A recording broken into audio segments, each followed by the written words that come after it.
Bismillahirrahmanirrahim. Assalamualaikum warahmatullahi wabarakatuh. Innal hamdalillah nahmaduhu wa nasta'inuhu wa nastaghfiruh wa na'udzu billahi min shururi anfusina wa sayyiati a'malina. Man yahdihillahu fala mudilla lahu wa man yudlil fala hadiya lahu. وأشهد أن لا إله إلا الله وحده لا شريك له وأشهد أن محمدا عبده ورسوله. يا أيها الذين آمنوا اتقوا الله حق تقاته ولا تموتن إلا وأنتم مسلمون. يا أيها الناس اتقوا ربكم الذي خلقكم من نفس واحدة وخلق منها زوجها وبث منهما رجالا كثيرا ونساء واتقوا الله الذي تساءلون به والأرحام إن الله كان عليكم رقيبا. يا أيها الذين آمنوا اتقوا الله وقولوا قولا سديدا يصلح لكم أعمالكم ويغفر لكم ذنوبكم ومن يطع الله ورسوله فقد فاز فوزا عظيما. أما بعد فإن أصدق الحديث كتاب الله وخير الهدي هدي محمد صلى الله عليه وعلى آله وسلم وشر الأمور محدثاتها وكل محدثة بدعة وكل بدعة ضلالة وكل ضلالة في النار. Alhamdulillah, kita bersyukur pada Allah Subhanahu wa taala pada malam ini, malam Senin tanggal 20 Jumadats Tsaniyah 1435 Hijriah, kita ditakdirkan oleh Allah untuk duduk bersama di dalam salah satu rumah dari rumah-rumah Allah Subhanahu wa taala untuk mengkaji ayat-ayat suci Al-Qur'an dan hadis-hadis Rasul sallallahu alaihi wasallam. Salawat dan salam semoga selalu Allah berikan kepada Nabi kita Muhammad sallallahu alaihi wasallam, pada keluarga beliau, para sahabat, serta orang-orang yang mengikuti beliau sampai hari kiamat kelak. Dengan nama-nama Allah yang husna dan sifat-sifat yang mulia, saya berdoa, Allahumma inna nas'aluka ilman nafi'an wa rizqan tayyiban wa amalan mutaqabbalan. Wahai Allah, sesungguhnya kami memohon kepada Engkau ilmu yang bermanfaat, rezeki yang baik, dan amal yang diterima. Allahumma amin. Bapak Ibu, saudara-saudari yang dimuliakan oleh Allah Subhanahu wa taala, tema yang kita ingin sampaikan pada kesempatan kali ini adalah amalan mudah berpahala besar. Bapak Ibu, saudara-saudari yang dimuliakan oleh Allah, poin yang pertama yang ingin saya sampaikan, bersyukurlah menjadi umat Nabi Muhammad sallallahu alaihi wasallam, yang mana meskipun umur mereka pendek, akan tetapi meskipun pendek tersebut mereka tidak dikalahkan oleh umat-umat terdahulu dalam perkara pendapatan pahala dan juga kemuliaan dari Allah Subhanahu wa taala. Dalam hadis riwayat Imam Tirmidzi, Rasul sallallahu alaihi wasallam bersabda, "Inna a'mara ummati ma baina 60 ila 70 wa aqalluhum man yajuzu dzalik." Sesungguhnya umur umatku antara 60 sampai 70 tahun saja, dan sedikit sekali dari umatku yang lebih daripada itu. Bapak Ibu, saudara-saudari yang dimuliakan oleh Allah, meskipun umur umat Nabi Muhammad sallallahu alaihi wasallam 60-70 tahun saja, akan tetapi nanti saya akan sebutkan ada amalan-amalan yang bisa dengan amalan-amalan tersebut, padahal dia mudah, tapi pahalanya sangat besar di sisi Allah dan bisa mengalahkan umat-umat terdahulu yang umurnya melebihi ratusan. Seperti misalkan Nabi Nuh alaihissalam, beliau umurnya ratusan tahun, bahkan berdakwah saja ratusan tahun, apalagi umurnya, dakwahnya saja kepada umatnya ratusan tahun, apalagi umurnya. Akan tetapi meskipun demikian, salah satu kekhususan yang diberikan oleh Allah kepada umat Nabi Muhammad SAW, dan itu adalah kita, dan kita patut syukuri atasnya, yaitu meskipun dengan umur yang pendek, akan tetapi mempunyai amalan yang amalan tersebut ya lebih besar pahalanya dibandingkan umur-umur umat-umat yang terdahulu, amalan-amalan umat-umat yang terdahulu. Maka bersyukurlah kepada Allah Subhanahu wa taala. Dan sedikit menyinggung tentang umur 60 sampai 70 tahun tadi. Kita waktu normal kita tidur itu sekitar 8 jam. Kalau seandainya hitung saja umur orang 60 tahun, berarti kalau seandainya selama 60 tahun dia setiap harinya tidur 8 jam, maka berapa tahun dia akan tidur? 20 tahun. Cuma tidur tok 20 tahun. Berarti 20 tahun kurangi 60 sama dengan 40. 40 tahun.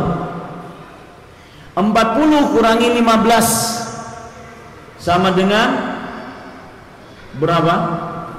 25. 15 dari mana Ustaz? Dari umur 1 sampai 15 itu kan masa belum baligh. Berarti belum diwajibkan atasnya mengerjakan ibadah-ibadah. Berarti pula pada saat itu dia belum terkena pahala-pahala ataupun dosa-dosa, maka tidak dicatat. Berarti sisa 25. 25 kalau seandainya orang untuk makan, minum, kemudian buang air besar, buang air kecil selama 60 tahun tadi, paling minimal dia akan menghabiskan 5 sampai 10 tahun. Sisa 10 tahun. Nah, sebagaimana yang ingin saya sampaikan Bapak Ibu saudara-saudari sekalian, kalau 10 tahun ini tidak kita gunakan untuk beramal ibadah, kapan lagi? Waktu habis begitu saja. Itu kalau seandainya tidurnya normal 8 jam. Ada orang yang tidurnya abnormal, lebih daripada 8 jam. Malam tidur juga, habis subuh tidur lagi, siang tidur lagi. Abnormal ini. Mungkin bisa sampai 10 tahun. Apa 10 jam per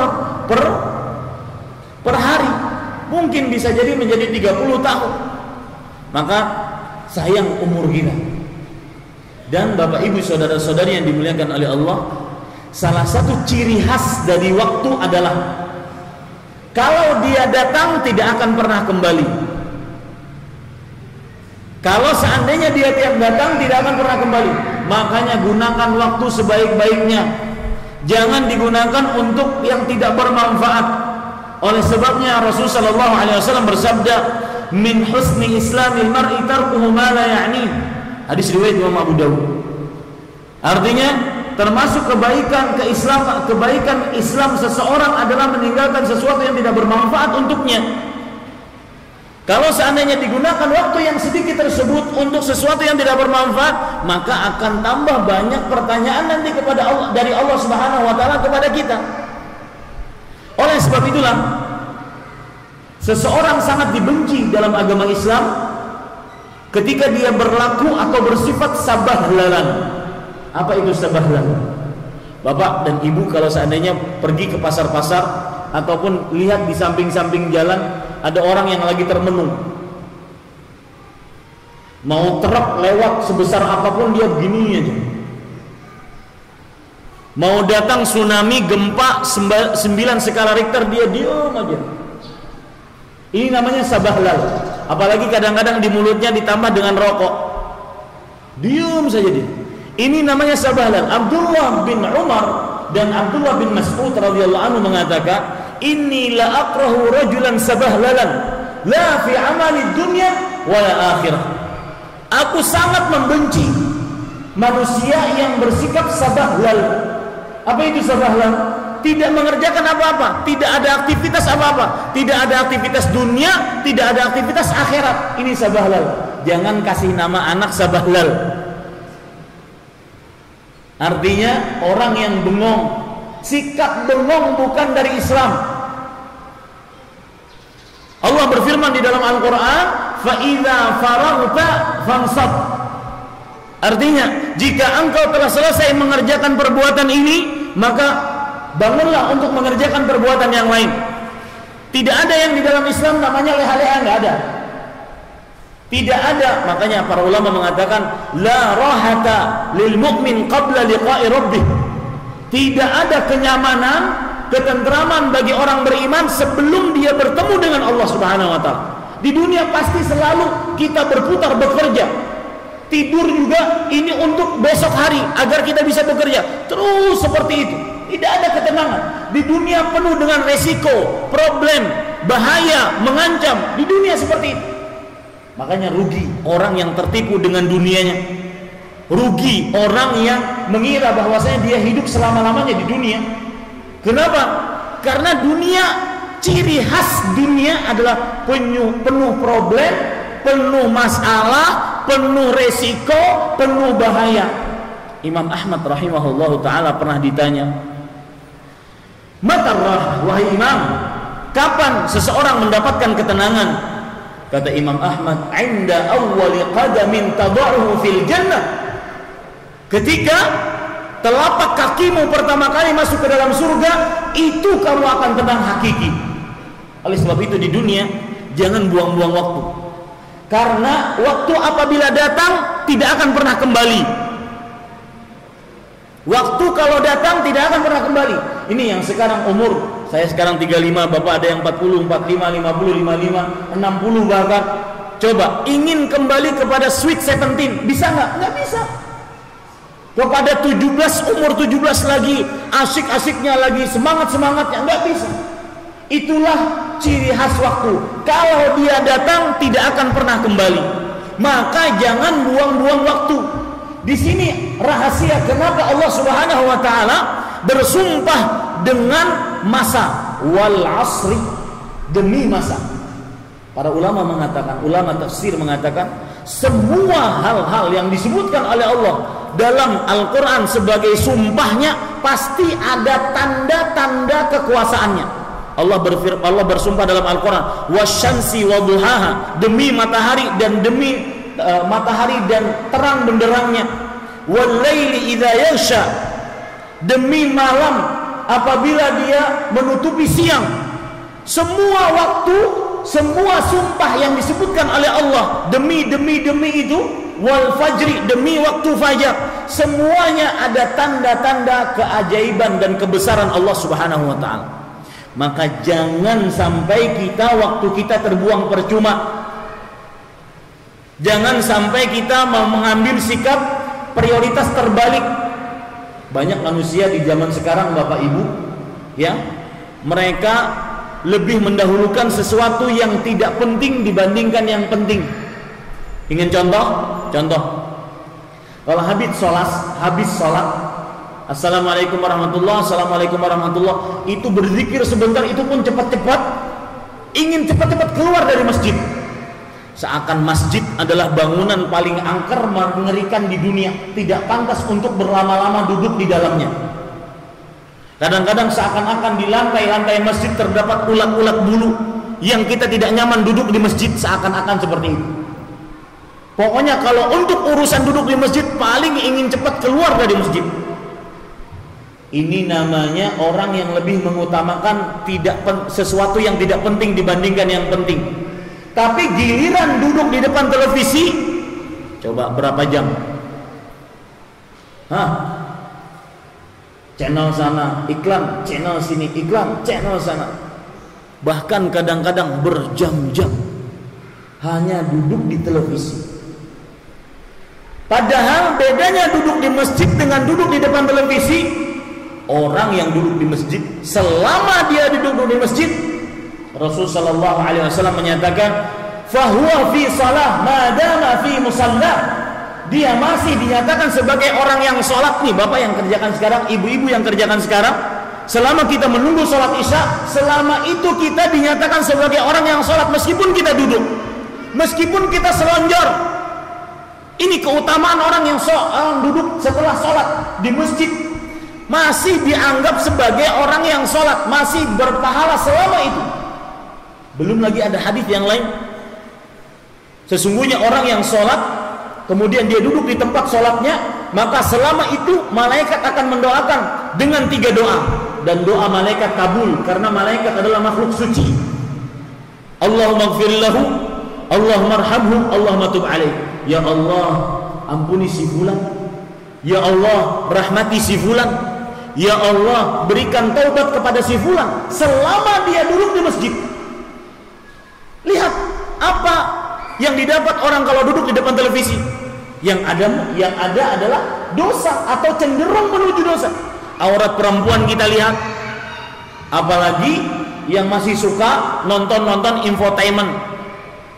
Sudah jenggotan, sukanya nonton infotainment, kan nggak cocok.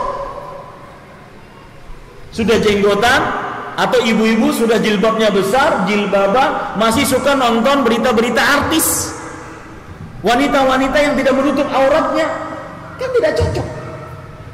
Cenderung dosa, bukan malah dapat pahala, tidak didoakan oleh malaikat, malah dapat dosa. Itu pun kita berjam-jam duduk di depannya.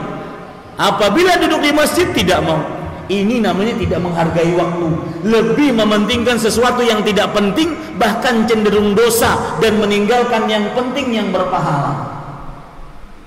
Jadi ciri khas waktu, apabila dia datang tidak akan kembali. Ciri khas waktu, dia lebih bermanfaat atau lebih berharga dibandingkan emas dan perak. Ini ciri khas waktu, lebih berharga dibandingkan emas dan perak. Makanya jangan main-main dengan waktu. Ini sebelum saya sebutkan amalan, kajian ini mudah Pak, menyebutkan amalan-amalan yang penting Bapak amalkan, selesai. Jadi ilmu selesai, asalkan ikhlas sesuai dengan petunjuk Rasul, selesai. Tapi saya ingin memberikan muqaddimah agar kita sebagai manusia benar-benar memperhatikan waktu. Makanya Rasul sallallahu alaihi wasallam bersabda dalam hadis riwayat Bukhari, ni'matani maghbunun fihi ma katsirun minan nas, as-sihhatu wal faragh. Artinya, 2 nikmat yang kebanyakan manusia lalai atau tertipu dalam 2 nikmat tersebut. Yang pertama kesehatan, yang kedua waktu yang luang. Bapak ibu saudara-saudari yang dimuliakan oleh Allah, kapan Bapak ibu merasa memiliki waktu? Ketika kita sibuk. Kenapa yang gak dikerjakan dahulu? Kenapa kita tunda-tunda ini? Sekarang numpuk pekerjaannya. Maka jangan buang waktu dengan percuma, karena waktu lebih berharga dibandingkan emas dan perak. Bapak ibu saudara-saudari yang dimuliakan oleh Allah, sesudah kita mengenal waktu, yang ingin saya sebutkan juga sebelum saya menyebutkan amalan-amalan mudah berpahala besar, ketahuilah bahwasanya mudah seseorang mengerjakan amal ibadah, diberikan kesempatan seseorang untuk mengerjakan amal ibadah adalah salah satu nikmat Allah terbesar. Saya ulangi, seseorang dimudahkan untuk beramal ibadah, diberikan kesempatan mudah untuk beramal ibadah, itu adalah salah satu nikmat Allah terbesar. Ingin tahu contohnya bagaimana?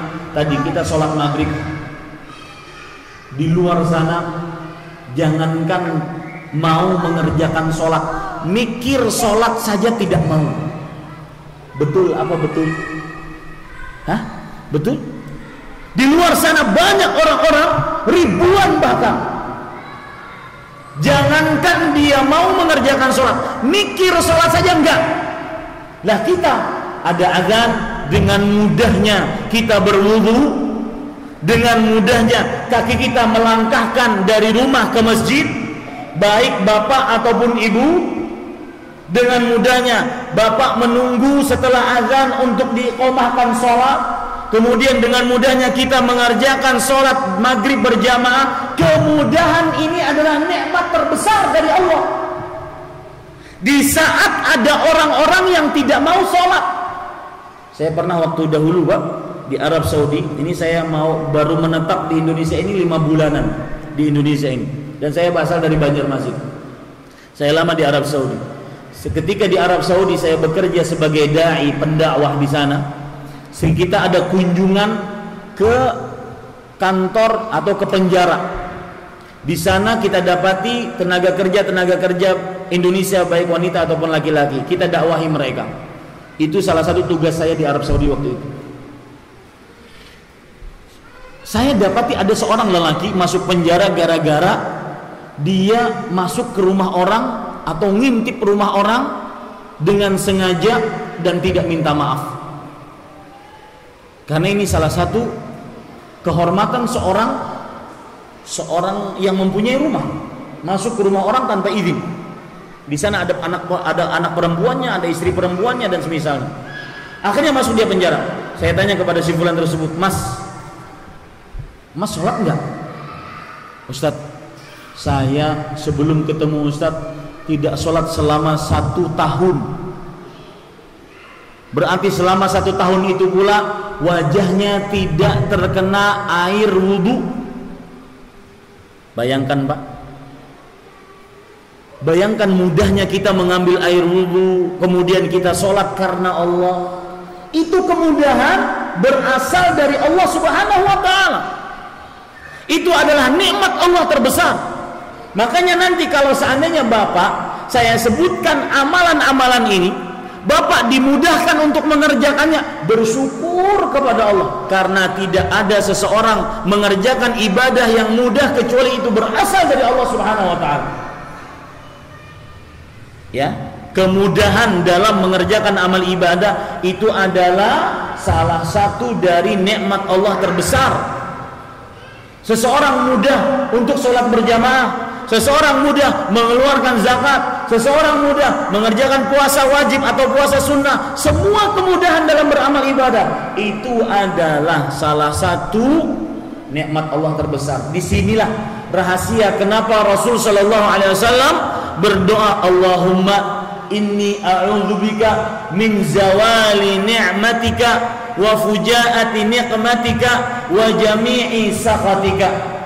Ya Allah, aku berlindung kepadamu dari hilangnya nikmat-Mu, dari datangnya tiba-tiba musibah-Mu, dari seluruh kemurkaan-Mu. Rahasianya adalah kalau seseorang dicabut kemudahan untuk beramal ibadah, maka Bapak Ibu saudara-saudari, dia akan sulit beramal ibadah. Orang banyak transportasi datang ke masjid mudah, tapi tidak mau datang ke masjid. Orang yang lebih sehat dari kita banyak, tapi tidak mengerjakan sholat. Itu kan berarti kemudahan datang dari Allah. Kemudahan dalam mengenal sunnah, kemudahan menjadi seorang muslim, itu kemudahan nikmat Allah terbesar. Populasi manusia di zaman sekarang sedunia sekitar 6,5 miliar atau sampai 7 miliar manusia. Yang menjadi muslim cuma 1,5 miliar manusia. Di antaranya bapak-bapak sekalian, ibu-ibu sekalian. Yang menjadi muslim. Sekarang kita pikir, apakah kita pernah daftar kepada Allah? Apakah kita pernah bayar kepada Allah untuk menjadi muslim? Tidak. Berarti si fulan, bapak, saya, ibu, saudara-saudari sekalian, menjadi muslim itu memang pilihan Allah. Dan tidak ada nikmat yang terbesar di dunia ini dibandingkan Islam. Saya ingin merubah mindset berpikir sebagian orang. Sebagian orang hanya bersyukur kepada Allah ketika dia mendapatkan harta. Kalau dia mendapatkan selain harta tidak mau bersyukur. Pak, Bu, saudara-saudari sekalian, ada nikmat yang lebih besar dibandingkan harta, yaitu Islam. Ada nikmat yang lebih terbesar dibandingkan harta, yaitu kesehatan. Saya beri contoh ya. Orang kadang melihat, indahnya ya, si fulan punya mobil, mobilnya AC. Oh, indahnya ya, si fulan rumahnya mega, besar. Oh, indahnya ya, si fulan gajinya banyak, uangnya banyak. Saya katakan kepada orang tersebut yang suka mengeluh kepada manusia, yang suka mengadukan Allah kepada manusia.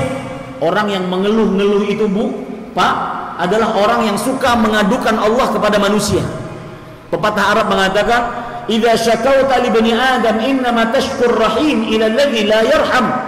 Jika engkau mengadukan nasibmu kepada anak manusia, sesungguhnya engkau sedang mengadukan Allah yang Maha Pengasih kepada makhluk yang tidak mengasihi, yang suka-suka mengeluh itu.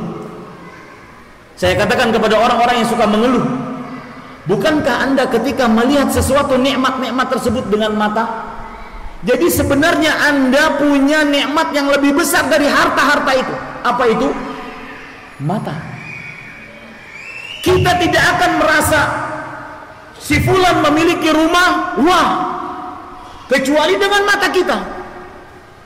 Berarti mata lebih berharga nikmatnya dibandingkan rumah yang besar, harta yang melimpah ruah, transportasi yang wah-wah.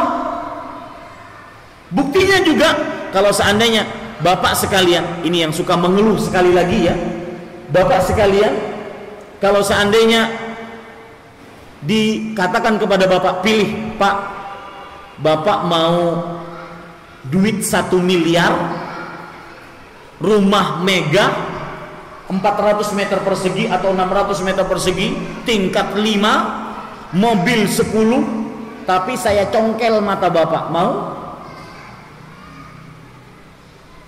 Mau? Ada yang mau? Berarti nikmat mata lebih luar biasa dibandingkan harta seluruhnya.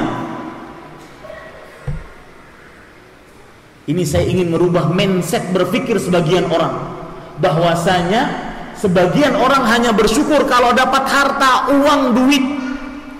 Kalau dapat nikmat Islam, iman, sehat, itu tidak mau bersyukur. Nah, Bapak Ibu, seperti yang saya katakan tadi, poin kedua yang saya bahas adalah bersyukurlah ketika Allah memudahkan untuk kita menjadi hamba Allah, untuk kita mudah beramal soleh. Tadi siang saya mengisi kajian di sebuah masjid di Al-Muraqabah. Subhanallah, saya katakan kepada pengurus-pengurus masjid, Pak, bersyukur bisa menjadi pengurus rumah Allah. Tidak semua orang mau seperti itu. Bersyukur, meskipun Anda mungkin meluangkan, memberikan harta, meluangkan waktu untuk mengurus masjid Allah, tidak semua orang dimudahkan untuk mengurus masjid Allah. Dan apa keutamaan mengurus masjid Allah? Innama ya'muru masajidallah man amana billahi wal yawmil akhir wa aqama as-salata wa ata az-zakah wa lam yakhsha illa Allah fa ulaika asa an yakunu minal muhtadin. Subhanallah, luar biasa. Ini masjid ini juga, Masjid Al-Ikhlas, bersyukur orang-orang yang menjadi pengurusnya. Karena tidak semua orang dimudahkan untuk menjadi pengurus masjid. Sesungguhnya, lihat firman Allah dalam surah At-Taubah, bagi yang mengurus masjid, yang memakmurkan masjid, sesungguhnya hanya orang-orang yang beriman kepada Allah dan hari akhir yang memakmurkan masjid. Berarti tanda keimanan seseorang adalah dia memakmurkan masjid, dia mengurus masjid, dan itu tidak semua orang memilikinya. Bersyukur ketika dimudahkan untuk mengerjakan amal ibadah. Pernah seseorang nanya kepada saya, Ustaz, kayaknya sholat berjamaah ini menyulitkan kaum muslim. Kenapa Allah membuat sholat berjamaah sih? Lihat, ada orang berbicara seperti itu. Bapak saja, ibu saja tidak pernah berpikiran seperti itu kan?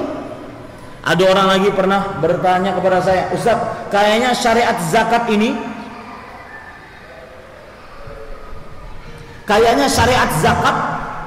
menyulitkan umat Islam, mengurangi harta kaum muslim. Ngapain sih zakat-zakatan? Bapak kan tidak pernah berpikiran seperti itu. Berarti mudah seseorang mengerjakan amal ibadah, itu nikmat Allah terbesar. maka bersyukurlah kepada Allah.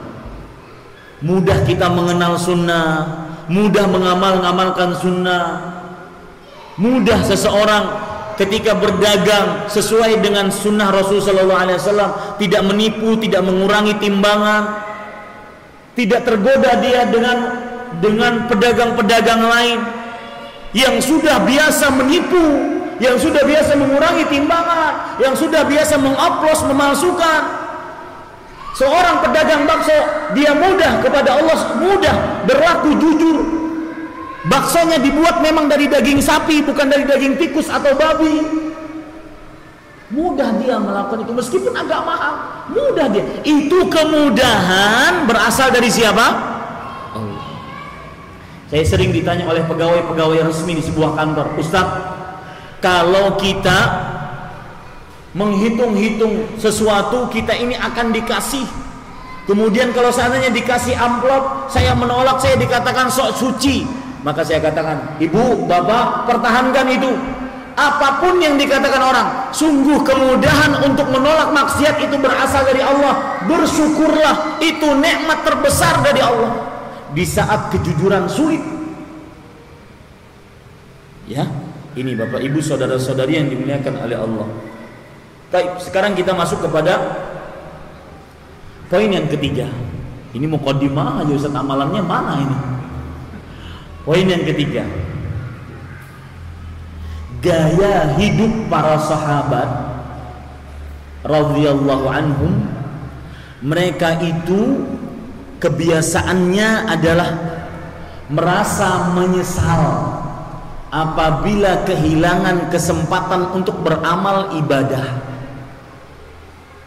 Maka saya katakan dalam majlis ini, di masjid ini, orang cerdas adalah orang yang apabila ada kesempatan amal ibadah, dia tidak melewatkannya. Saya beri contoh, puasa hari Arafah. Apa pahalanya, Pak? Tanggal 9 Dzulhijjah, puasa hari Arafah. Pahalanya apa? Menghapuskan dosa seberapa? 1 tahun sebelumnya dan 1 tahun yang akan datang. Orang cerdas tidak akan melewatkan ini. Puasa hari Asyura, apa pahalanya?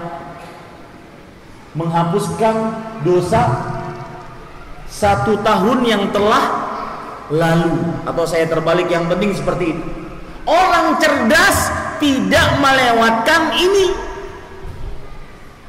Saya beri contoh lagi, hari Jumat. Nanti kita ke depan ada hari Jumat.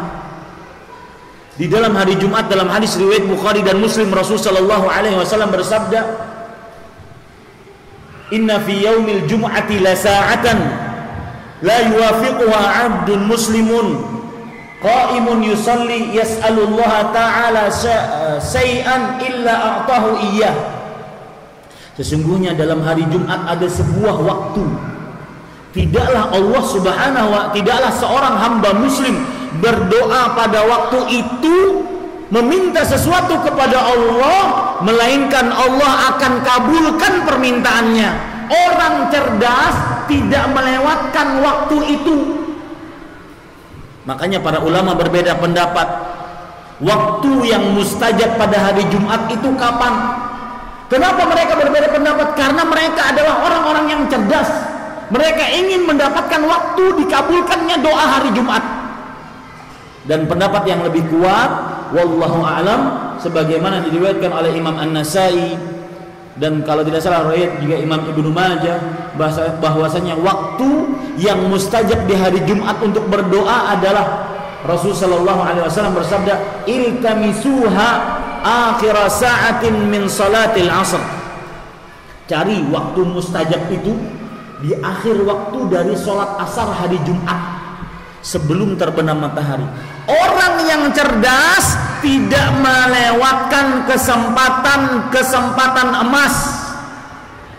Dalam hadis yang lain, Rasul sallallahu alaihi wasallam bersabda, "Ad-du'a la yuraddu bainal adhan wal iqamah." Doa tidak akan ditolak antara azan dan iqamah. Orang yang cerdas tidak akan melewatkan waktu antara azan dan iqamah kecuali dia berdoa kepada Allah. Itu orang yang cerdas. Maka jangan sampai lewatkan waktu percuma dengan tidak ada amalan. Yang kedua, syukuri kalau seandainya Anda dimudahkan oleh Allah untuk beramal ibadah. Yang ketiga, orang yang cerdas memperhatikan kesempatan-kesempatan emas. Nah, di antara kesempatan emas, amalan yang pertama, amalan mudah berpahala besar, yaitu mengikuti muadzin di dalam azannya. Mengikuti muadzin di dalam azannya. Amalan yang sering dilupakan oleh orang. Dan kemudian membaca doa setelah azan. Kita kan sering mendengar azan, sering terlupakan untuk mengikuti muadzin. Apa pahalanya Ustaz? Sehingga kami tertarik untuk mengikuti muadzin dan berdoa setelah azan. Perhatikan hadis yang diriwayatkan oleh Imam Muslim. An Abdullah ibn Amr ibn As radhiyallahu anhuma anna an-nabiy sallallahu alaihi wasallam yaqul. Abdullah bin Amr bin As radhiyallahu anhuma berkata, Nabi Muhammad sallallahu alaihi wasallam bersabda, "Idza sami'tul muadzina fayaqulu mithla ma yaqul." Jika kalian mendengar, idza sami'tul muadzina faqulu mithla ma yaqul. Jika kalian mendengar seorang yang mengumandangkan azan, muadzin mengumandangkan azannya, maka ucapkanlah seperti apa yang diucapkan oleh seorang muadzin. Thumma sallu alayya fa innahu man shalla alayya salatan sallallahu alaihi biha ashra. Kemudian setelah itu bersalawatlah atasku. Sesungguhnya barang siapa yang satu kali bersalawat atasku, maka Allah akan bersalawat atasnya 10 kali. Thumma sallallahu liyal wasilah fa innaha manzilatun fil jannah la tanbaghi illa li 'abdin min ibadillah. Kemudian mintalah kepada Allah untukku, yaitu untuk Nabi Muhammad SAW, al-wasilah. Sesungguhnya dia adalah kedudukan di dalam surga. Tidak ada yang pantas mendapatkan kedudukan di surga tersebut kecuali untuk hamba-hamba Allah. Wa arju an akuna ana huwa, dan aku berharap aku yang mendapatkan kedudukan wasilah tersebut. Kemudian Rasul SAW bersabda, ini keutamaan orang yang menjawab azan. Faman sa'ala liyal wasilata hullat lahu syafa'ah. Barang siapa yang dia meminta kepada Allah untukku al-wasilah, berdoa setelah azan, maka halal baginya pada hari kiamat syafaat. Ustaz, enggak menarik Ustaz. Bukan pahala besar. Sebagian orang enggak menarik pahala syafaat itu apa syafaat? Ada yang tahu syafaat Pak? Yang tahu syafaat? Apa maksud syafaat? Yang tahu syafaat saya kasih minyak wangi. Saya enggak bawa duit. Biasanya kalau di kota-kota lain, kalau saya ngajukan pertanyaan saya kasih duit 50.000. Yang tahu apa arti syafaat? Bapak mau dapat syafaat enggak? Hah? Mau? Mau enggak? Mau. Kenapa mau? Kenapanya ini bingung kan? Ibu mau dapat syafaat enggak, Bu? Kenapa mau dapat syafaat? Apa itu syafaat? Sampai ibu ingin. Ini misalkan, ya. Saya minum. Kenapa saya minum? Karena saya haus. Ada alasan. Kita ingin syafaat, kenapa? Syafaat itu apa? Hah? Silakan angkat tangan. Syafaat apa? Hah? Jaminan. Enggak, salah. Pembelaan. Dikit lagi. Pertolongan. Hah? Pengampunan. Enggak. Hah? Apa? Apa? Perlindungan. Rekomendasi. Ya, silakan.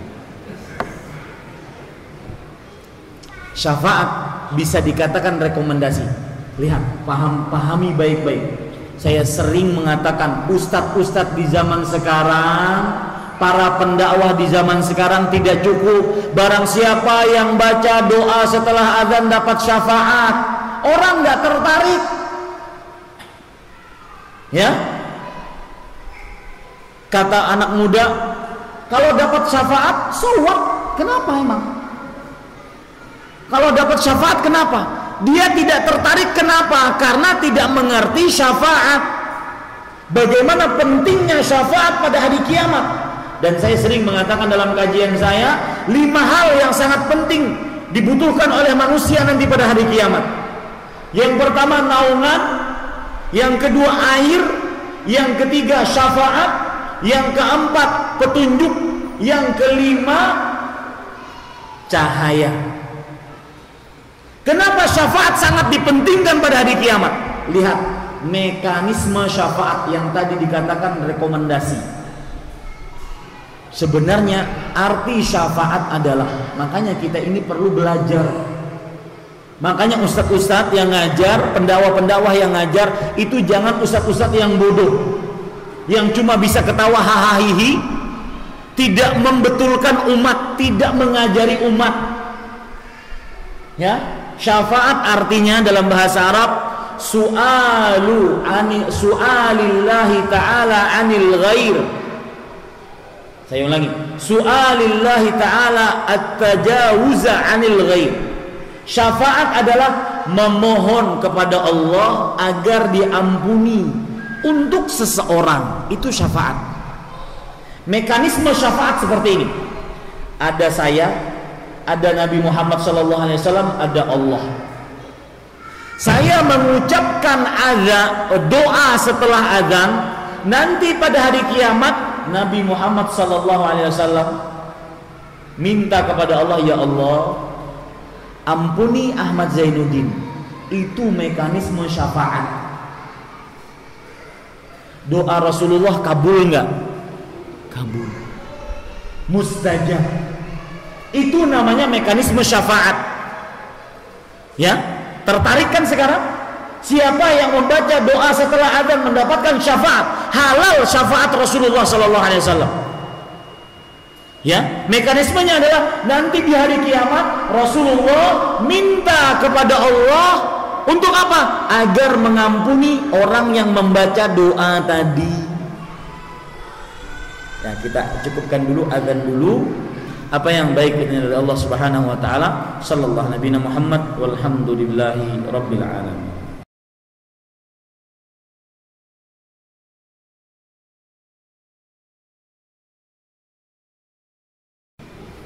Bismillahirrahmanirrahim. Alhamdulillahirabbil alamin wa sallallahu wasallam wa baraka ala abdihi wa rasulihi nabiyina Muhammad wa ala alihi wa sahbihi ajma'in. Amma ba'du. Bapak, Ibu, saudara-saudari yang dimuliakan oleh Allah, kita lanjutkan. Amalan yang pertama tadi berarti membaca doa setelah azan dikumandangkan, maka halal baginya untuk mendapatkan syafaat Rasulullah. Itu adalah amalan mudah berpahala besar. Pahala besarnya mana? Tadi sudah kita pahami. Syafaat itu artinya apa? Yaitu permintaan kepada Allah agar si fulan diampuni. Ini pahala besarnya. Dan doa yang dibaca ketika setelah azan, Allahumma rabb hadhihi da'watit tammah was salatil qa'imah ati Muhammadan al-wasilata wal fadilah wa ba'athul maqaman mahmudan alladhi wa'adtah. Ini doa yang diriwayatkan oleh Imam Bukhari. Amalan yang kedua, amalan mudah berpahala besar adalah hadis diriwayatkan oleh Imam An-Nasa'i an Abi Umamah radhiyallahu anhu yaqulu qala Rasulullah sallallahu alaihi wa alihi wasallam. Abu Umamah radhiyallahu anhu berkata, Rasulullah sallallahu alaihi wasallam bersabda, "Man qara'a ayatal kursi dubura kulli salatin maktubatin lam yamna'hu min dukhulil jannah illa al-maut." Barang siapa yang membaca ayat kursi surat Al-Baqarah ayat 255, Allahu la ilaha illa huwal hayyul qayyum, sampai selesai, di setelah selesai sholat fardu maka tidak ada yang menghalanginya dari masuk surga kecuali kematian. Ini termasuk amalan mudah berpahala besar. Tetapi apa Ustadz maksud dari tidak ada yang menghalanginya dari masuk surga kecuali kematian? Maksudnya adalah apabila ada orang yang membiasakan diri membaca ayat kursi setelah sholat fardu, maka bisa dipastikan dia akan masuk surga, dan itu diketahui setelah dia meninggal dunia. Itu maksudnya, lam yamna'hu min dukhulil jannati illa al-maut. Tidak ada yang menahannya dari masuk surga kecuali kematian. Maksudnya dia sangat bisa dipastikan dengan kehendak Allah masuk ke dalam surganya Allah Subhanahu wa taala. Amalan mudah berpahala besar. Ada perkara menarik ketika kenapa ayat kursi adalah ayat yang paling mulia dalam Al-Qur'an.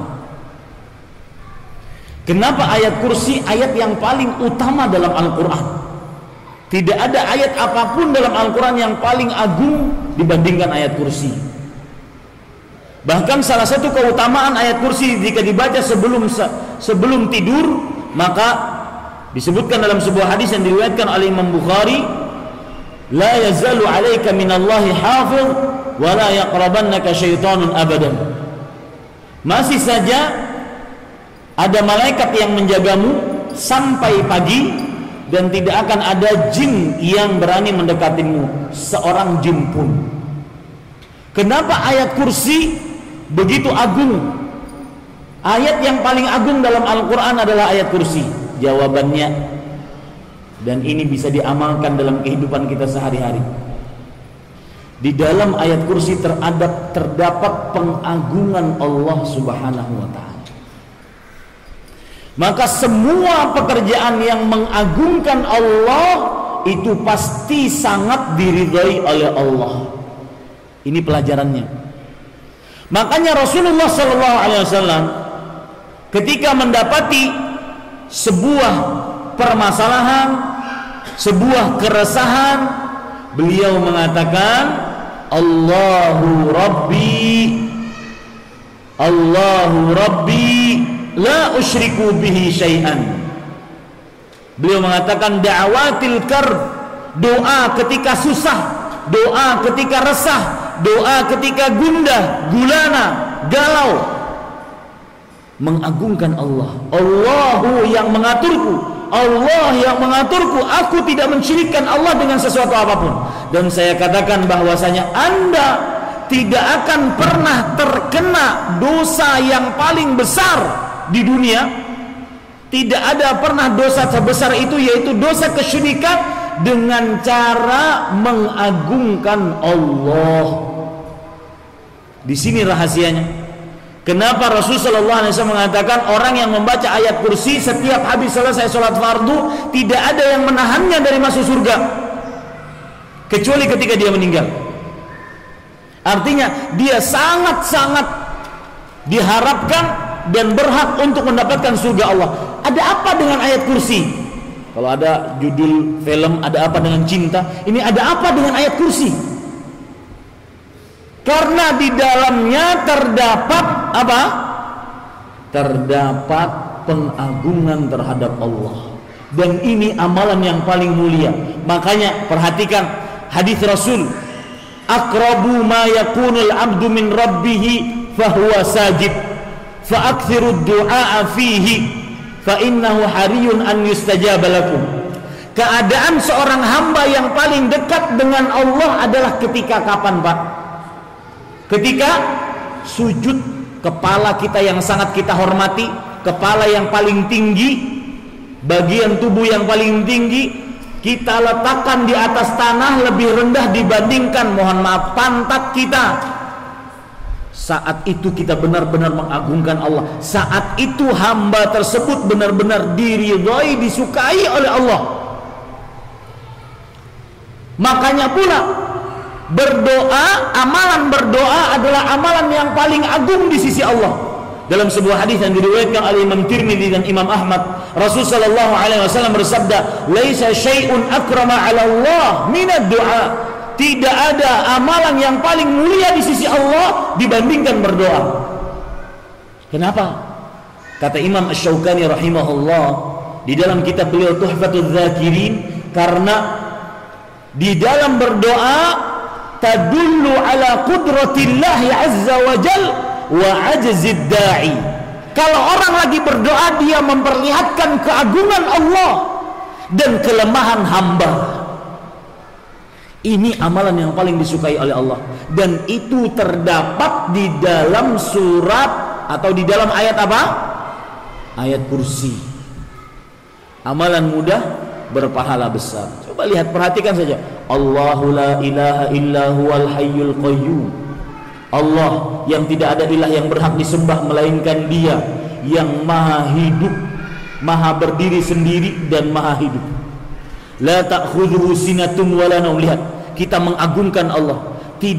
Allah tidak didapati rasa kantuk dan rasa tidur. La ta'khudhuhu sinatun wala naum. Habis itu lahu ma fis samawati wa ma fil ard. Allah memiliki apa yang ada di langit, apa yang ada di bumi. Man dzalladzi yashfa'u 'indahu illa bi'idznih. Tidak ada yang bisa memberikan syafaat di hadapan Allah, memberikan rekomendasi di hadapan Allah kecuali dengan izin Allah. Lihat keagungan Allah. Wala yuhituna bi'ilmihi min wala yuhituna bihi min ilm wala yuhituna bi syai'in min ilmihi illa bima syaa'. Tidak ada yang meliputi ilmunya kecuali dengan apa yang dikehendaki oleh Allah. Wala yaudu hifdhuhuma wa huwal aliyyul azim. Lahu dipotong-potong sulit saya jadinya. Allahu la ilaha illa huwal hayyul qayyum la ta'khudhuhu sinatun wa la nawm lahu ma fis samawati wa ma fil ard man dzal ladzi yashfa'u 'indahu illa bi idzni ya'lamu ma baina aydihim wa ma khalfahum. Allah mengetahui apa yang dilakukan oleh hamba di belakang ataupun di depan. Wala yuhitu wa ya'lamu ma baina aydihim wa ma khalfahum. Wala yuhituna bi syai'in min ilmihi illa bima syaa'. Wasi'a kursiyyuhus samawati wal ard. Lihat keagungan Allah. Kursinya Allah, kursi, tahu kursi bukan ini.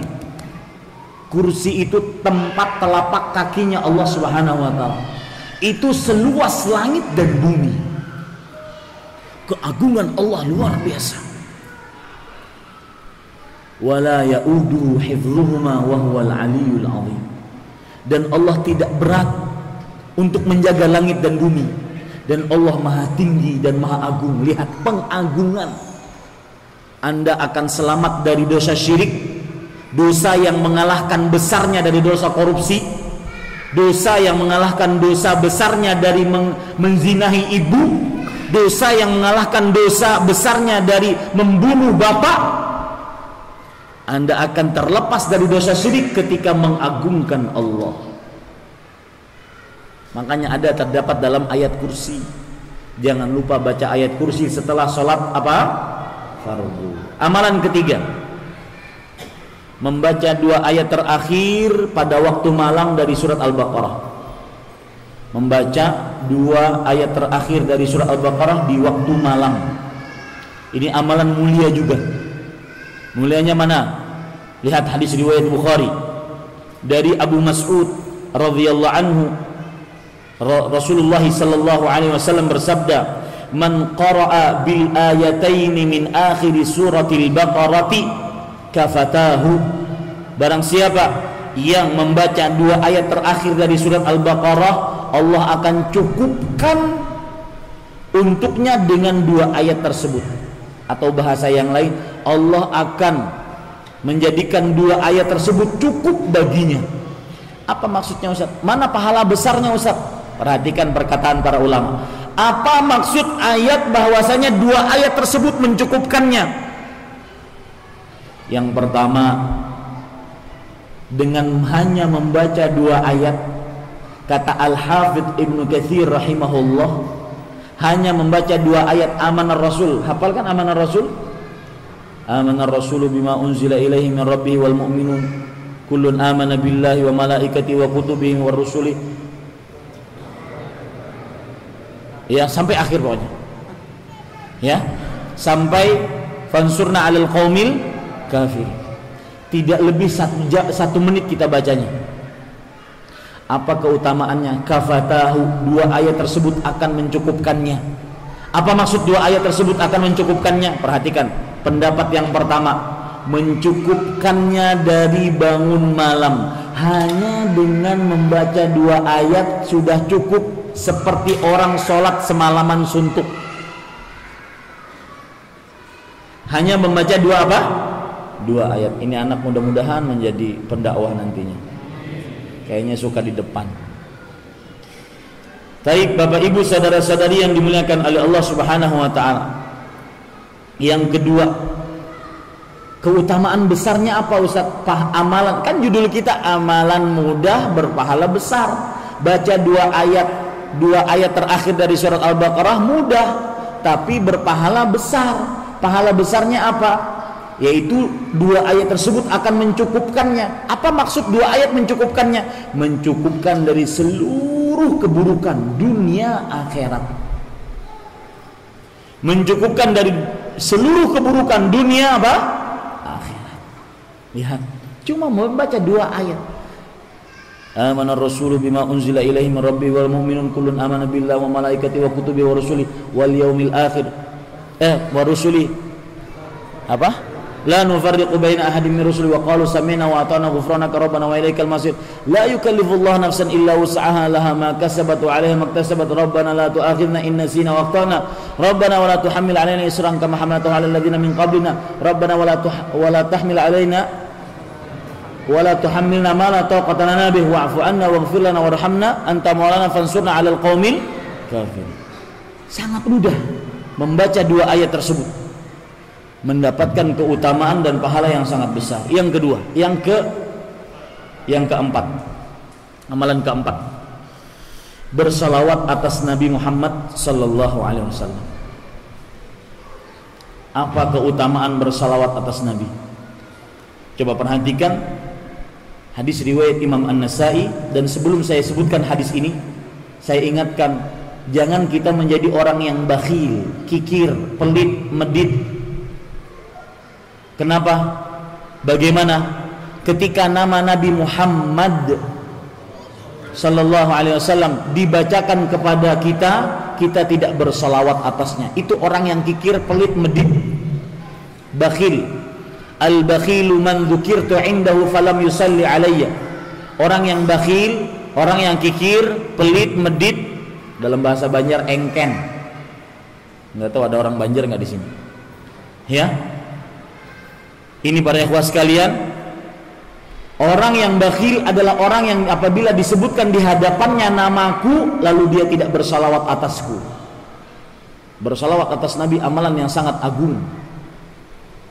Dalam hadis yang diriwayatkan oleh Imam An-Nasai dari Anas bin Malik radhiyallahu anhu, Rasulullah sallallahu alaihi wasallam bersabda, "Man shalla alayya salatan wahidatan sallallahu alaihi biha asyra, sallallahu alaihi asyra salawatin wa huttat anhu asyru khati'atin wa rufi'at lahu asyru darajatin." Artinya, barang siapa yang bersalawat atasku 1 salawat, maka akan disalawatkan oleh Allah atasnya 10 salawat. Jadi ketika kita mengucapkan Allahumma salli ala Muhammad wa ala ali Muhammad kama sallaita ala Ibrahim wa ala ali Ibrahim innaka Hamidum Majid sampai selesai, itu Allah bersalawat atas kita 10 kali. Ustadz, apa sih maksud Allah bersalawat atas kita? Yang kita tahu kita bersalawat atas Nabi. Ganjarannya orang yang bersalawat atas Nabi, Allah akan bersalawat atasnya 10 kali. Maksud daripada salatullahi alal abdi, salawatnya Allah terhadap hamba adalah sana'uhu fil mala'il a'la. Allah memuji hamba tersebut di hadapan para malaikatnya sebanyak 10 kali. Amalan mudah berpahala besar. Belum selesai, dihapuskan darinya 10 kesalahan. Belum selesai, diangkat untuknya 10 tingkatan derajat. Maka banyak-banyaklah bersalawat atas Rasulullah sallallahu alaihi wa ala alihi wasallam. Kemudian para ikhwan yang dirahmati oleh Allah Subhanahu wa taala, termasuk dari keutamaan bersalawat atas Rasul sallallahu alaihi wasallam juga adalah hadis riwayat Imam At-Tabarani dari Abu Darda radhiyallahu anhu, Rasul sallallahu alaihi wasallam bersabda, "Man shalla alayya hina yusbihu 'ashran wa hina yumsi 'ashran adrakathu syafa'ati yaumal qiyamah." Yang ingin syafaat nih, sudah paham kan syafaat apa artinya? Meminta kepada Allah agar Allah mengampuni si fulan. Barang siapa yang bersalawat atas Rasulullah 10 kali ketika pagi, 10 kali ketika sore, maka syafaatku akan mendapatinya pada hari kiamat. Artinya di hari kiamat nanti Rasulullah akan berdoa kepada Allah, akan merekomendasikan kepada Allah, wahai Allah ampuni si fulan. Kan indah. Itu syafaat. Itu yang kita inginkan. Itu namanya syafaat. Dan itu kita dapatkan dari apa? Dari amalan apa? Sholawat. Yang kelima, ini kelima luar biasa juga, amalan mudah berpahala besar. Beristighfar untuk kaum beriman, laki-laki ataupun perempuan. Beristighfar untuk orang beriman, laki-laki ataupun perempuan. Perhatikan apa pahalanya orang beristighfar laki-laki untuk kaum beriman, laki-laki ataupun perempuan. Hadis riwayat Imam At-Tabarani dari Ubadah ibnu Samit radhiyallahu anhu, Rasul sallallahu alaihi wasallam bersabda, "Man istaghfara lil mu'minina wal mu'minat kataballahu lahu bikulli mu'minin wa mu'minatin hasanah." Subhanallah. Yang ingin dapat pahala banyak, ini amalkan ini. Mintakan ampun kepada Allah untuk orang-orang beriman, laki-laki ataupun perempuan. Nanti caranya saya akan sebutkan. Hadisnya dulu, barang siapa yang beristighfar kepada Allah untuk orang beriman, laki-laki ataupun perempuan, dituliskan oleh Allah, Allah menuliskan untuknya setiap atau sebanyak jumlah orang-orang beriman, laki-laki dan perempuan, kebaikan. Saya katakan tadi orang beriman jumlahnya berapa? 1,5 miliar. Kalau kita berdoa, Allahumma ighfir lil mu'minin wal mu'minat, ya Allah ampuni orang beriman, laki-laki dan perempuan, berarti kita mendapatkan kebaikan berapa banyak? 1,5 miliar kebaikan. Hanya mendoa seperti itu. Hanya berdoa seperti itu. Ya, doakan. Dan salah satu doa yang bisa dipakai ialah di dalam surat Ibrahim, kalau tidak salah ayat 51, silahkan cek nanti surat Ibrahim ayat 51. Dan ini juga bisa kita ajarkan kepada anak-anak kita. Rabbana ighfirli wali walidayya walil mu'minina yauma yaqumul hisab. Artinya, wahai Rabb kami, ampuni aku dan kedua orang tuaku dan seluruh orang beriman pada hari hisab. Ini sebanyak orang beriman. Bahkan kita hitung tadi 1,5 miliar. Itu yang masih hidup. Yang meninggal berapa banyak? Dari mulai umat Nabi Muhammad, dari mulai Nabi Muhammad SAW sampai nanti. Amalan mudah berpahala besar. Sekarang Pak, sebelum saya lanjutkan, melanjutkannya ini mudah karena tinggal 4 amalan. Sebelum saya lanjutkan, saya ingin mengajak bapak-bapak kalau mengamalkan zikir itu benar-benar meresap di dalam hati. Di antaranya kata-kata istighfar tadi. Bapak kalau mengucapkan astaghfirullah, astaghfirullah, apa maknanya Pak? Saya memohon ampun kepada Allah. Itu makna yang biasa di tengah kaum muslim. Di sana ada disebutkan oleh para ulama 3 makna ketika orang beristighfar. Dan ini yang membuat kita akhirnya tambah meresap istighfar kita. Dan ini pula yang menjadikan nanti kita ingin ajarkan anak-anak kita agar lisan mereka pandai beristighfar untuk orang tuanya kepada Allah. Perhatikan makna istighfar yang pertama ketika orang mengucapkan astaghfirullah. Sebelum saya katakan maknanya, Bapak, Ibu, di dalam bahasa Arab apabila ada kata dimulai dengan alif, sin dan ta, isti. Alif, sin dan ta, isti. Itu maksudnya meminta. Misalkan sholat minta hujan, istisqa. Selalu ada alif, sin dan ta, isti. Misalkan minta pertolongan, isti'anah. Misalkan minta perlindungan, isti'adzah. Misalkan minta pertolongan dari keadaan yang sempit, istighatsah. Misalkan minta petunjuk kebaikan, istikharah. Makanya ada sholat apa? Sholat istikharah. Itu namanya minta petunjuk untuk kebaikan. Nah, istighfar begitu juga, istighfar ada istinya, berarti meminta ghafar. Apa arti dalam bahasa Arab ghafar? Arti dalam bahasa Arab ghafar itu ini, penutup. Berarti ketika kita beristighfar, kita meminta kepada Allah agar ditutupi aib dosa kita. Agar ditutupi apa? Aib dosa kita. Subhanallah Pak, ini luar biasa. Coba kalau dosa kita kelihatan oleh kawan-kawan kita.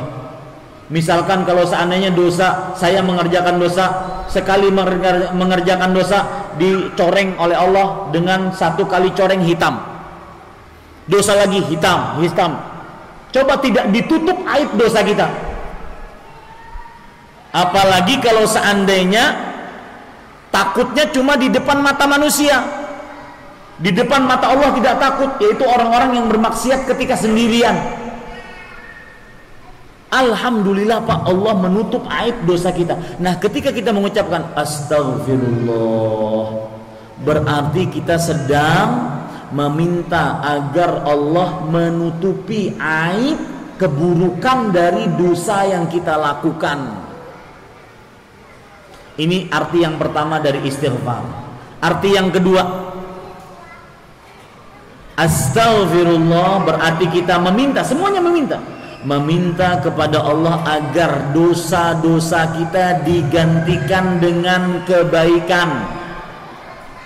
Apa dalilnya Ustaz? Lihat surat Al-Furqan ayat 72.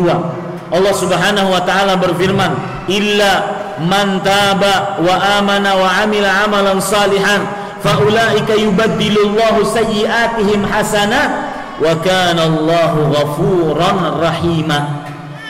Artinya, kecuali orang yang bertobat, beristighfar, kemudian beriman dan beramal saleh, maka merekalah orang-orang yang digantikan oleh Allah dosa-dosanya dengan kebaikannya. Dan Allah Maha Ghafur, Maha pengganti dosa dengan kebaikan. Dan Allah Maha Pengasih. Maka arti yang kedua ketika seorang mengucapkan astagfirullah, apa artinya? Meminta kepada Allah agar apa? Diganti dosa dengan kebaikan. Arti istighfar yang ketiga, ketika orang mengucapkan astagfirullah, berarti dia ingin agar Allah, dia minta kepada Allah agar Allah menghapuskan dosanya sehapus-hapusnya, tidak tersisa sama sekali. Apa dalilnya Ustaz? Lihat surat Az-Zumar ayat 53. Allah berfirman, "Qul ya ibadiyalladzina asrafu ala anfusihim la taqnatu min rahmatillah innallaha yaghfirudz dzunuba jami'an." Katakan wahai Muhammad kepada hamba-hambaku, janganlah kalian berputus asa kepada hamba-hambaku yang melampaui batas, janganlah kalian berputus asa dari rahmat Allah. Sesungguhnya Allah mengghafur seluruh dosa. Apa arti mengghafur seluruh dosa? menghapuskan seluruh dosa, hapus-hapusnya seperti putih, tidak ada dosa sama sekali. Ini rahasia sabda Rasul sallallahu alaihi wasallam, at-taibu minadz-dzambi kama la dzamba lahu. Orang yang beristighfar, bertobat dari sebuah dosa seperti dia tidak memiliki dosa, hapus dosanya.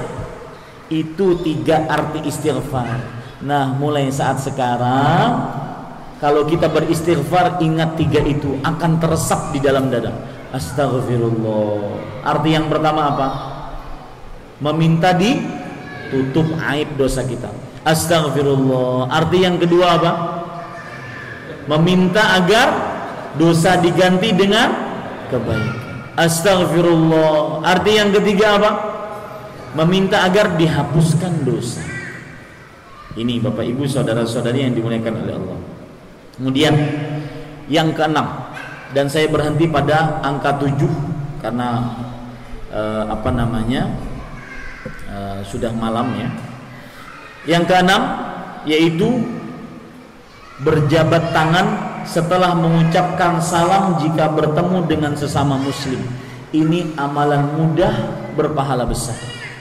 Jabat tangan, assalamualaikum, ya, assalamualaikum warahmatullah, waalaikumsalam, jabat tangan. Ini amalan yang sangat luar biasa. Dari hadis Hudzaifah radhiyallahu anhu, Rasul sallallahu alaihi wasallam bersabda, innal mu'mina idza laqiyal mu'mina fasallama alaihi wa akhadha biyadihi fasafahahu tanathara khatayahuma kama yatanatharu waraqus syajar. Artinya, seorang beriman jika bertemu dengan orang beriman lainnya lalu dia mengucapkan salam, kemudian dia berjabat tangan, gugur kesalahan-kesalahan mereka berdua sebagaimana pohon atau daun-daun pohon gugur ketika musim gugur. Keutamaan sangat luar biasa. Amalan mudah berpahala besar. Yang terakhir mengucapkan subhanallah wa bihamdih. Hadisnya diriwayatkan oleh Imam Bukhari. Hadis yang tadi diriwayatkan oleh Imam At-Tabarani ya. Hadis riwayat Imam Bukhari dari Abu Hurairah radhiyallahu anhu. Dan subhanallah, hadis ini kalau kita punya kitab Sahih Bukhari, hadis ini disebutkan oleh Imam Bukhari di hadis yang terakhir pada kitab Sahih Bukhari. Kenapa demikian? Beliau ingin dengan hadis ini menghapuskan dosa-dosa, seluruh dosa yang kita kerjakan. Apa hadisnya? Man qala subhanallah wa bihamdih fi yaumin mi'ata marrah khuttat khatayahu wa in kanat mithla zabadil bahr. Artinya, barang siapa yang mengucapkan subhanallah wa bihamdih, apa Pak bacaannya? Subhanallah wa bihamdih sebanyak 100 kali di setiap hari, akan dihapuskan dosa-dosanya meskipun dosa-dosanya sebanyak buih di lautan. Maka jangan lupa baca bacaan tersebut. Mudah-mudahan amalan tadi menjadi amalan yang bermanfaat. Itulah amalan-amalan mudah berpahala besar. Masih banyak amalan-amalan lain, akan tetapi saya cukupkan. Apa yang baik itu hanya dari Allah Subhanahu wa taala. Apa yang buruk itu dari saya pribadi. Saya cukupkan dengan kafaratul majlis, atau saya cukupkan sallallahu nabi Muhammad walhamdulillahi rabbil alamin. Ada hadiah dari panitia bagi siapa yang bisa menjawab pertanyaan saya. Jawab pertanyaannya. Siapa dari laki-laki dulu yang paling jauh rumahnya dari Masjid Al-Ikhlas?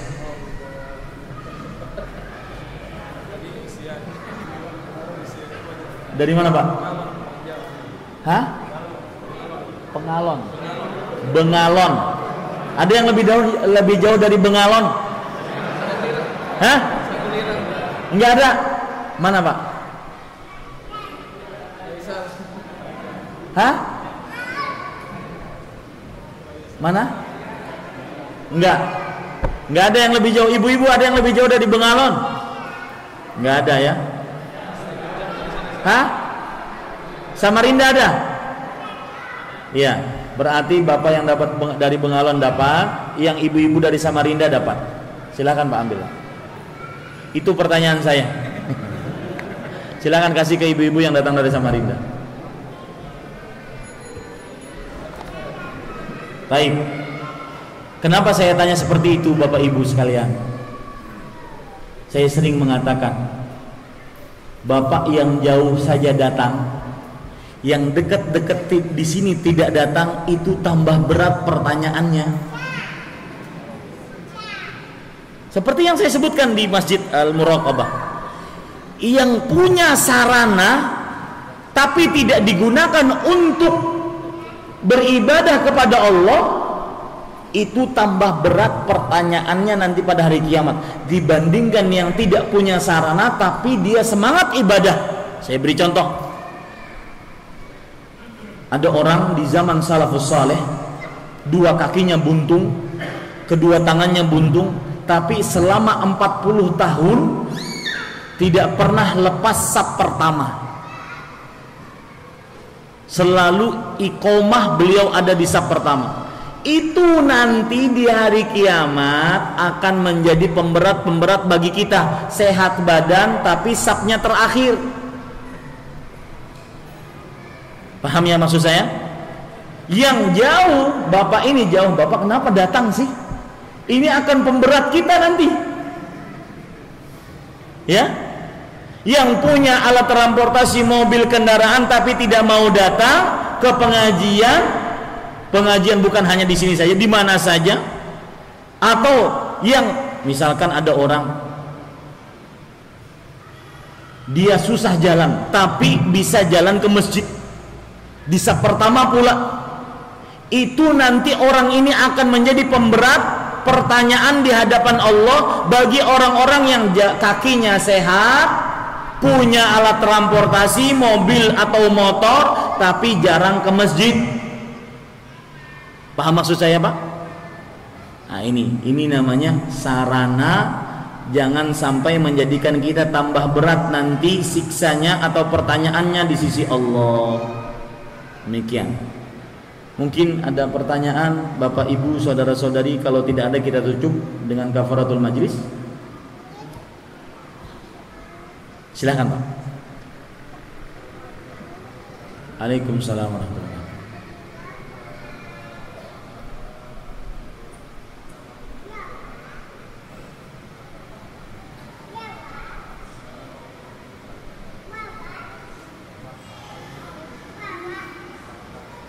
Iya, bagus pertanyaannya.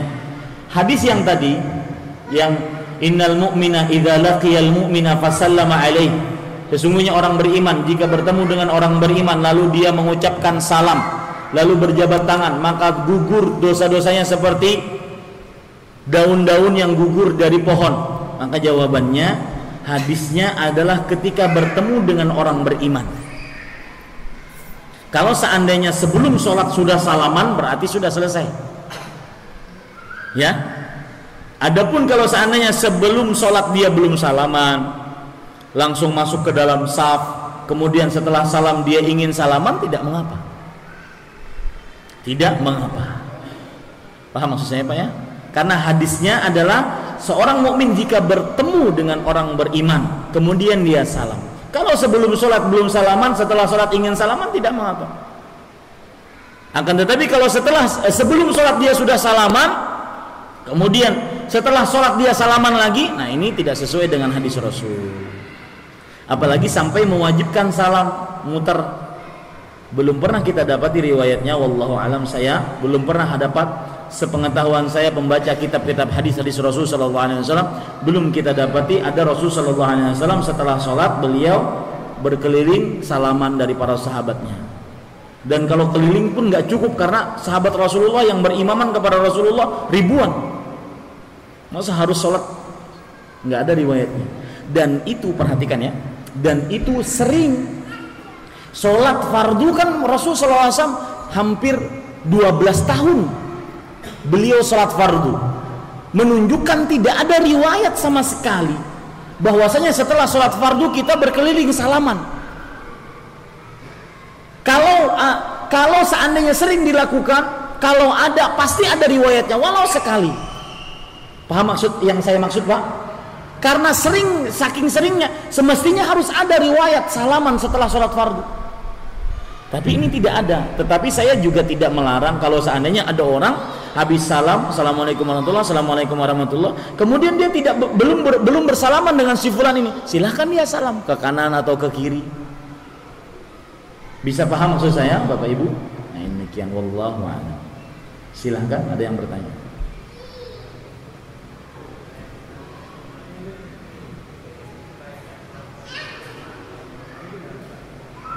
Zikir berjamaah dipimpin oleh satu orang atau bersama-sama. Nah, ini sama seperti yang jawaban saya tadi. Nabi Muhammad SAW, cukup Pak, nggak apa-apa, kedengaran insya Allah. Nabi Muhammad SAW sholat itu diwajibkan sholat kapan sih? 2 tahun sebelum hijrah. Nabi Muhammad SAW hijrah ke Madinah, hidup di kota Madinah itu selama 10 tahun. Berarti kalau dikatakan 2 tahun sebelum hijrah, berarti Nabi sholat selama hidupnya 12 tahun. Paham penghitungannya? Sholat disyariatkan oleh Allah ketika Isra dan Mi'raj. Isra dan Mi'raj itu kejadiannya kapan? 2 tahun sebelum hijrahnya Nabi Muhammad SAW. Ketika sudah hijrah, Nabi Muhammad SAW tinggal 10 tahun di kota Madinah. Berarti Nabi Muhammad SAW sholat 5 waktu selama 12 tahun, baru beliau meninggal. Selama itu pula tidak ada riwayat yang jelas dan sahih bahwa Nabi Muhammad SAW memimpin para sahabatnya untuk berzikir berjamaah bersama-sama setelah sholat fardu. Padahal itu sering dilakukan. Bahkan kita perhatikan sehari 5 kali sholat fardu, dan itu semua diimami oleh Rasulullah. Kalikan saja 5 kali 30 sebulan, berapa? 150 kali setahun, berarti kali 12 berapa? 1800, jangan katakan banyak. 1800 kali 12 tahun. Nah, itu baru banyak Pak. 12 tahun banyak. Sebanyak itu masa tidak ada riwayat Nabi Muhammad SAW memimpin zikir berjamaah? Paham maksud saya Pak? Kalau ada pasti ada riwayatnya. Bisa dipahami maksud saya? Ya, demikian. Jadi berzikir.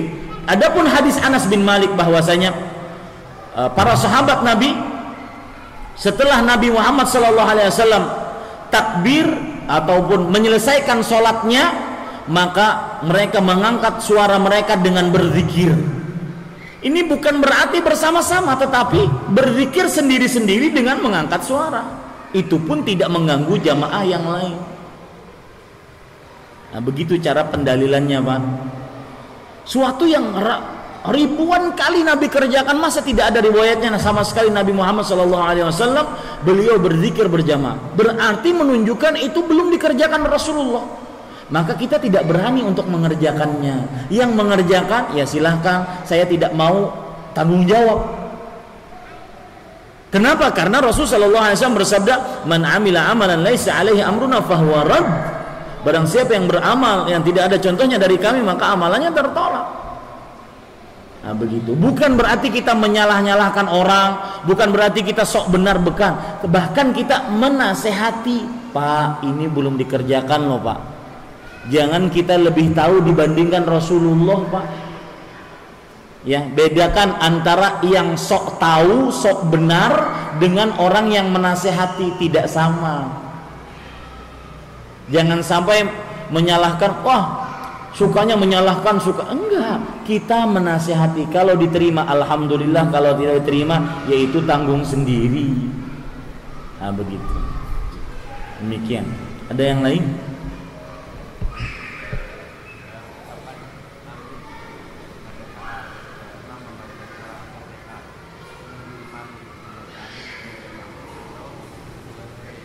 Paham? Ya.